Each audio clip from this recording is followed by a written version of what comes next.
এই প্রাকৃতিক দুর্যোগের মধ্যে বাধ্য হয়েছি এই প্রতিবাদ কর্মসূচি গ্রহণ করতে। কারণ ইতিমধ্যে আপনারা অবগত হয়ে গেছেন যে ভারতবর্ষের বর্তমান প্রধানমন্ত্রী উনি আমাদের দেশের নজিরবিহীনভাবে এই সময়ে গ্যাসের 19 কেজি গ্যাসের সিলিন্ডারে 993 টাকা এককালীন বৃদ্ধি করে বর্তমান মূল্য দাঁড়িয়েছে 3071 টাকা। জানুয়ারি মাস থেকে এ সময় পর্যন্ত 4 দফে এই মূল্য বৃদ্ধি ঘটিয়েছে 1442 টাকা।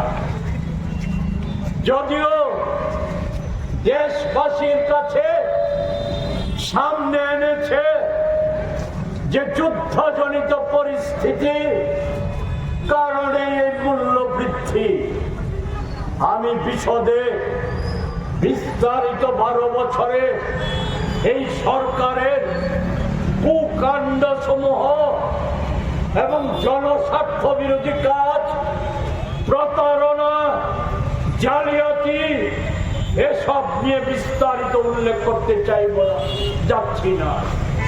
স্বল্প পরিসরে শুধু সরকারি তথ্য আমি তুলে ধরব, যাতে প্রমাণিত হয় যে যুদ্ধকালীন পরিস্থিতি এটা একটা ঘটনা, এটা একটা দাবি, এটা একটা বিষয়, কিন্তু একেও তো আড়াল করে রাখা হয়েছে। এতদিন যুদ্ধ শুরুর পর থেকে মোদিজি দেশবাসীকে আশ্বস্ত করেছিলেন কি যে না, আমাদের দেশে ওই পেট্রো পণ্যে কোন রকম আঘাত আসবে না, জনগণের উপর কোন আঘাত আসতে দেব না। পেট্রোল, ডিজেল, গ্যাস এ মজুদ ভান্ডার আমাদের আছে, কিন্তু যে তথ্য এখনো আড়াল করছে, আমাদের হরমুজ প্রণালীতে এখনো ভারতের পতাকাবাহী 14টা জাহাজ থেমে আছে। এর পরিণতি আগামী কিছুদিনের মধ্যে দেশবাসী উপলব্ধি করতে পারবে। প্রতারণা, জালিয়াতি ধরা পড়ে গেছে এই কমার্শিয়াল গ্যাসের মূল্য বৃদ্ধি। আপনারা এতে সাধারণ মানুষের কি হবে? 14 কেজি গ্যাসের সিলিন্ডার যা সাধারণ মানুষ ব্যবহার করে, এর তো দাম বাড়ায়নি, কিন্তু ভুলে গেলে চলবে না এই 1.5 মাসও হয়নি সিলিন্ডার প্রতি 60 টাকার মূল্য বৃদ্ধি করেছিলেন। এছাড়া সিএনজি, পিএনজি এই সময়ের মধ্যে আমাদের রাজ্যে, সারা দেশের কথা বাদ, আমাদের রাজ্যে আরেকটা যে কসাই সরকার বসে আছে, এই সরকারের দৌলতে সিএনজির মূল্য বৃদ্ধি হয়েছে এই সময়ের মধ্যে 8 বছরে 111% সিএনজির দাম বেড়েছে, 133% পিএনজির দাম বেড়েছে। বলতে লজ্জা হয় এই সরকারের ওই ভাগ্যবাদী মন্ত্রীরা আর পণ্ডিত ব্যক্তিরা, এরা বলে সুশাসন আর জনগণের সরকার। আমি বলবো, যদি সাহস থাকে আমি চ্যালেঞ্জ করে বলতে চাই, আমাদের রাজ্যে মাটির তলায় প্রাকৃতিক গ্যাসে ভরপুর আছে। গ্যাসের পর ভাবছে রাজ্যটা, রাষ্ট্রায়ত্ত সংস্থা ওএনজিসি আমাদের মাটির তলার গ্যাস উত্তোলন করে, অথচ আমাদের রাজ্যকে গ্যাস কিনতে হয় দিল্লির চাইতে বেশি দামে, বোম্বের চাইতে বেশি দামে। দিয়ে দেখাতে পারি যে আমাদের রাজ্যে গ্যাস কিনতে হচ্ছে দিল্লিতে যেখানে 70 টাকা 9 পয়সা কেজিতে, ত্রিপুরাতে তা 82 টাকা কেজিতে কিনতে হচ্ছে। এরপর তথাকথিত জনকল্যাণকর সরকার 44% কর আদায় করছে রাজ্য সরকার। অথচ শুনলে অবাক হয়ে যাবেন, ওএনজিসি থেকে রাজ্য সরকার সব মিলিয়ে এই চলতি অর্থ বছরে কত রয়্যালিটি পেয়েছে?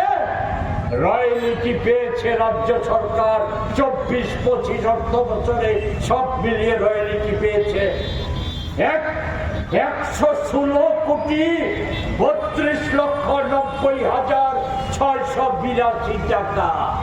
যদি ভুল হয়ে থাকে আমি বলবো আমার বিরুদ্ধে ব্যবস্থা নিন, আর যদি ভুল না হয়ে থাকে তাহলে রাজ্যবাসীর কৈফিয়ত চাওয়ার অধিকার আছে। কেন উত্তর পূর্বাঞ্চলের মধ্যে সবচাইতে বেশি ভ্যাট আমাদের রাজ্যে?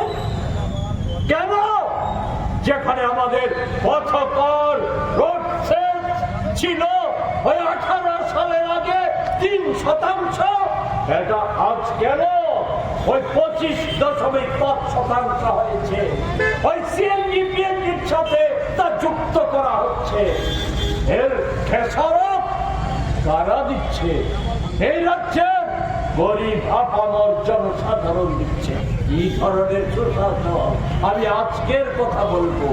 আজকে ওই এত মূল্যের গ্যাস ব্যবহার করেও আজকে মানুষের জনজীবন প্রতিদিন বিঘ্নিত হচ্ছে। এরা অপদার্থ অকর্মণ্য রাজ্য সরকারের দৌলতে ডিএনজিসিএল নানা রকমের কর আরোপ করে গ্যাসের মূল্য বৃদ্ধি করছে। আজকে একটা বিরাট অঞ্চল সকাল থেকে বিকেল পর্যন্ত গ্যাস নেই, মানুষের রান্না করে উনুন ধরাতে পারেনি কোটা উত্তরা শহরে। কি জবাব সুশাসনের সরকারে? এমনতর জায়গায় দাঁড়িয়ে আমি যেটা বলবো সেটা হচ্ছে, যা বলার জন্য বলেছি যে এই যুদ্ধজনিত পরিস্থিতিতে না, আমি এই মোদিজির শুধু 12 বছরে শাসনে পেট্রোপণ্যের আন্তর্জাতিক বাজার দর এর অজুহাতে বারবার বলা হচ্ছে আমাদের দেশে পেট্রোপণ্যের দাম বাড়ে, প্রাকৃতিক গ্যাসের দাম বাড়ে, ওই এলপিজি গ্যাসের দাম বাড়ে। প্রকৃত ঘটনা তা না বন্ধু। প্রকৃত ঘটনা হচ্ছে এই সরকার জনবিরোধী। এই সরকারের কাছে মানুষের জীবনের কোনো মূল্য নেই। তাই তো 12 বছরে সরকারি তথ্য 14 বার আন্তর্জাতিক ক্ষেত্রে এই যুদ্ধজনিত পরিস্থিতির আগের কথা বলছে। যুদ্ধজনিত পরিস্থিতির সাথে মেলাবেন না। যুদ্ধজনিত পরিস্থিতির আগে 14 বার পেট্রোপণ্যের মূল্য পুনর্মূল্যায়ন হয়েছে। পুনর্মূল্যায়নে 12 বার পেট্রোপণ্যের দাম কমেছে। আর আমাদের রাজ্যে আপনারাই বলুন, এই 12 বছরে পেট্রোপণ্য গ্যাস, প্রাকৃতিক গ্যাস কোনো কিছুর দাম 1 পয়সা কমেছে না, সেই রেকর্ড নেই, বেড়েছে। আজকে আবারও ধোঁকা দেওয়ার চেষ্টা করছে। এই কমার্শিয়াল গ্যাসের মূল্য বৃদ্ধির ফলে কেউ বলার চেষ্টা করছে যে আমি সাধারণ মানুষের কি, হোটেলওয়ালা, রেস্টুরেন্টওয়ালা, মিষ্টির বড় বড় দোকান, ওই বিয়ে বাড়ি, তাদের বাণিজ্য কম হবে। প্রকৃত ঘটনা কি? এই কমার্শিয়াল গ্যাসের সাথে নিত্য প্রয়োজনীয় খাদ্যদ্রব্যের সংযোগ ওতপ্রোতভাবে জড়িয়ে আছে। সকালে ঘুম থেকে উঠে চায়ের সাথে যে বিস্কুটটা খেতে হয় তাও ওই কমার্শিয়াল গ্যাসই ব্যবহার করে তা তৈরি হয়। অন্যান্য জিনিসের দাম বাড়বে না।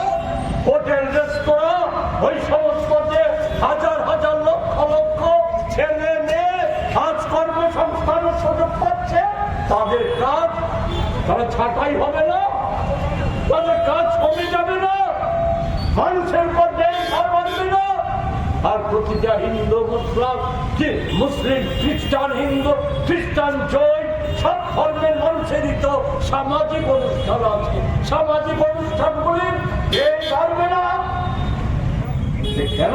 এতে সাধারণ মানুষ বিপর্যস্ত হবে। এবং লিখে নিন, আগামী 7 দিনের মধ্যে ডিজেলের দাম বাড়ছে, বাড়াবে, পেট্রোলের দাম বাড়াবে, 14 কেজি ওই এলপিজির দাম বাড়বে পালা করে, সিএনজি পিএনজি আলুর দাম পালা করেই বাড়বে।